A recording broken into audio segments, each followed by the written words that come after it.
ഒരു ചതുരത്തിൻ്റെ നീളവും ചുറ്റളവും 5:18 എന്ന അംശബന്ധത്തിലാണ്. അതിൻ്റെ നീളവും വീതിയും ഏത് അംശബന്ധത്തിലാണ്? ഇപ്പോൾ ഇവിടെ ആകൃതി ചതുരം റെക്റ്റാങ്കിൾ, അതിൻ്റെ നീളവും ചുറ്റളവും അംശബന്ധം, നീളം ഈസ്റ്റു ചുറ്റളവ്, നീളവും ചുറ്റളവും തമ്മിലുള്ള റേഷ്യോ എത്ര? 5:18. അപ്പോൾ നമുക്ക് നീളം എന്തെടുക്കുക? 5x എന്നും ചുറ്റളവ് 18x എന്നും എടുക്കാം. നീളം 5x, ചുറ്റളവ് 18x. ഇനി നമ്മൾ ചുറ്റളവ് എന്ന് പറഞ്ഞാൽ പെരിമീറ്റർ അല്ലേ? ചുറ്റളവ് കാണുന്ന സൂത്രവാക്യം എഴുതുക. ചുറ്റളവ്, ചതുരത്തിന് ചുറ്റളവ് 2 × നീളം പ്ലസ് വീതി.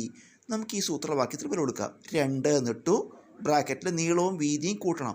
നീളം എത്ര എവിടെ ഉണ്ട്? 5x അല്ലേ? പ്ലസ് വീതി നമുക്കറിയില്ല, വീതി y എന്നെടുക്കുക. വീതി അറിയില്ല, y എന്നെടുത്തു. അപ്പോൾ ഇതിൽ വില കൊടുത്തു. 2 × നീളം പ്ലസ് വീതി സമം, ഇത് ചുറ്റളവ് കാണുന്ന സൂത്രവാക്യമാണ്. ചുറ്റളവ് നമുക്കറിയും, ചുറ്റളവ് മുകളിൽ എഴുതിയിട്ടുണ്ട്. എത്രയാണ് ചുറ്റളവ്? 18x. അപ്പോൾ വലതുവശത്ത് സമം 18x. ഇനി ഇവിടെ 2 ഇൻറ്റു ആണല്ലോ. അപ്പോൾ ഈ 2നെ നമ്മൾ സമത്തിൻ്റെ വലത്തോട്ട് കൊണ്ടുപോവുക. ഇൻറ്റു 2 സമത്തിൻ്റെ വലത്തോട്ട് കൊണ്ടുപോകുമ്പോൾ ഹരിക്കണം 2 എന്നാവും.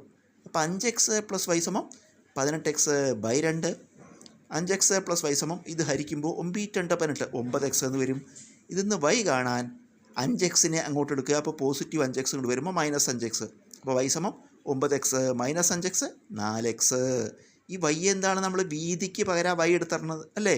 വീതിക്ക് പകരം y എടുത്തിരുന്നത്. അപ്പോൾ വീതി കിട്ടി എത്രയാണ്? 4x. ഇനി നമുക്ക് എന്ത് കാണണോ? നീളവും വീതിയും തമ്മിലുള്ള റേഷ്യോ കാണണം. നീളവും വീതിയും തമ്മിലുള്ള റേഷ്യോ. അപ്പോൾ നീളം ഈസ്റ്റു വീതി. നീളം എത്ര? നീളം നമ്മൾ മുകളിൽ എഴുതിയിട്ടുണ്ട്. എത്ര? 5x ഈസ്റ്റു വീതി ഇപ്പം കിട്ടി 4x.